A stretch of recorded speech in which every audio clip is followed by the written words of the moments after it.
Perkenalkan, nama saya Sylvie Nur Ajni dari kelompok 8 Anaphalis japonica. Saya di sini akan memaparkan tentang keagroteknologian. Baik, yang pertama saya akan menjelaskan sejarah agroteknologi di UIN Sunan Gunung Jati Bandung. Pendirian jurusan agroteknologi beriringan dengan perubahan Institut Agama Islam Negeri yang sering disebut IAIN Sunan Gunung Jati Bandung menjadi Universitas Islam Negeri Bandung. Jurusan agroteknologi ini berdiri bersamaan dengan berdirinya Fakultas Sains dan Teknologi atas dasar Peraturan Menteri Agama Republik Indonesia tanggal 16 Maret 2006 nomor 6 tahun 2006 tentang organisasi dan tata kerja Universitas Islam Negeri Sunan Gunung Jati Bandung. Dan yang selanjutnya yaitu tentang apa sih agroteknologi itu? Baik, kita akan bahas satu persatu.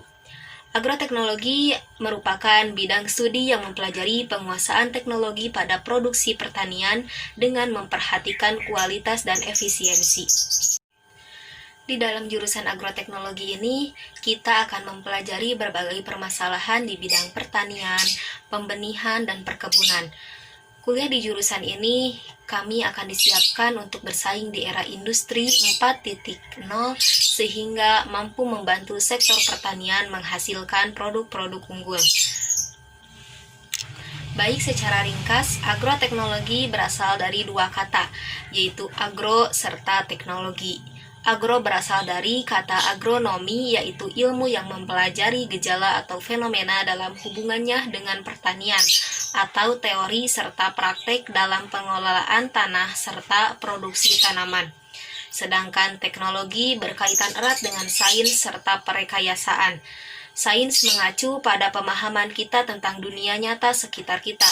Artinya, kita mengenai ciri-ciri dasar pada dimensi ruang, tentang materi serta energi dalam interaksinya, satu terhadap yang lainnya. Perlu dipahami bahwa teknologi yang dimaksud di sini itu bukan teknologi berupa mesin-mesin pengolahan hasil pertanian atau hubungannya dengan teknik pertanian. Jadi, dalam jurusan agroteknologi, kita tidak akan mempelajari bagaimana cara merakit mesin untuk keperluan pertanian. Pada dasarnya, di agroteknologi kita akan mempelajari mengenai bagaimana cara mengelola suatu komoditas dari berbentuk bibit sampai berbentuk hasil, dan selanjutnya produk. Kita akan mempelajari tentang tanaman dan tumbuhan, pangan ataupun hortikultura, serta bagaimana sih cara proses menanam yang baik, proses panen, proses pengolahan, hingga proses produksi. Di agroteknologi ini, kita akan lebih fokus ke hal-hal yang berkaitan dengan tanaman. Tanaman ini akan sendiri dan juga mengenai hal-hal yang menyangkut dengan proses penanamannya. Kita dapat memilih fokus kebudidayaan tanaman, memuliakan tanaman, fokus terhadap tanaman perkebunan, atau fokus ke bagaimana cara membuat dan menghasilkan, serta menggunakan pupuk dan pestisida dengan baik.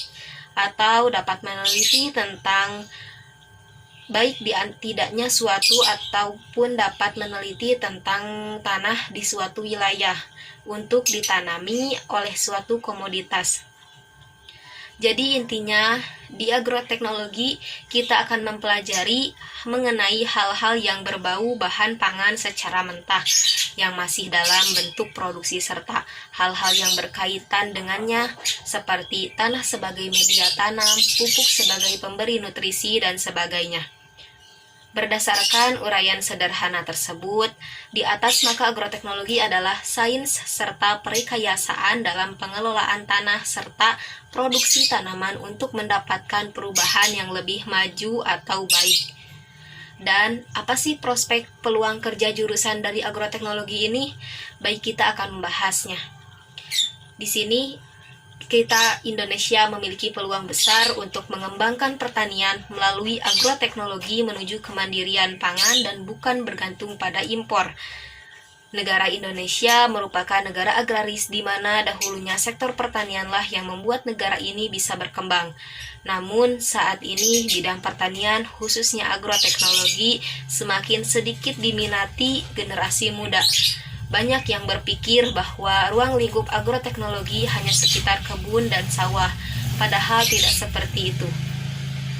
Di ruang lingkup pertanian, lulusan agroteknologi dapat bekerja sebagai pengusaha atau pelaku bisnis pada komoditas perkebunan, pangan, hortikultura, dan atau kehutanan. Dapat juga menjadi pengusaha atau pelaku bisnis pada bidang perbenihan, pupuk, pestisida, sarana produksi pertanian lainnya, usaha industri rumah tangga berbasis pangan, dan lain-lain. Mengelola perkebunan-perkebunan baik milik pribadi, pemerintah, maupun swasta. Bekerja di industri perbenihan, pupuk, dan pestisida nasional dan multinasional. Bergabung di kementerian pada pemerintah pusat dan berbagai badan dan pusat penelitiannya. Pemerintahan daerah atau Pemda dengan dinas-dinas teknisnya. Lembaga pembiayaan seperti bank-bank pemerintah dan swasta. Dapat juga bergabung sebagai akademis dan peneliti di perguruan tinggi ataupun lembaga riset, pemerintah ataupun swasta, industri pangan, pakan, farmaka, dan biodiesel, menjadi konsultan profesional di sektor pertanian atau perkebunan. Selain bergerak di bidang pertanian, lulusan agroteknologi juga dapat bekerja di luar sektor pertanian. Contohnya yaitu seperti pegawaian bank, guru, dosen, Badan Koordinasi Survei dan Pemetaan Nasional atau Bakosurtanal, dan semuanya masih banyak peluang kerjanya. Adapun pepatah yang pernah bilang seperti ini.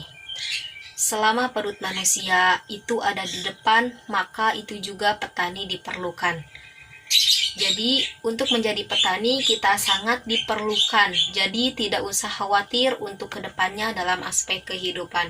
Karena seorang petani itu sangatlah bermanfaat dalam kehidupan sehari-hari. Mungkin itu yang dapat saya sampaikan. Mohon maaf bila banyak kesalahan. Wabillahi taufiq wal hidayah. Wassalamualaikum warahmatullahi wabarakatuh.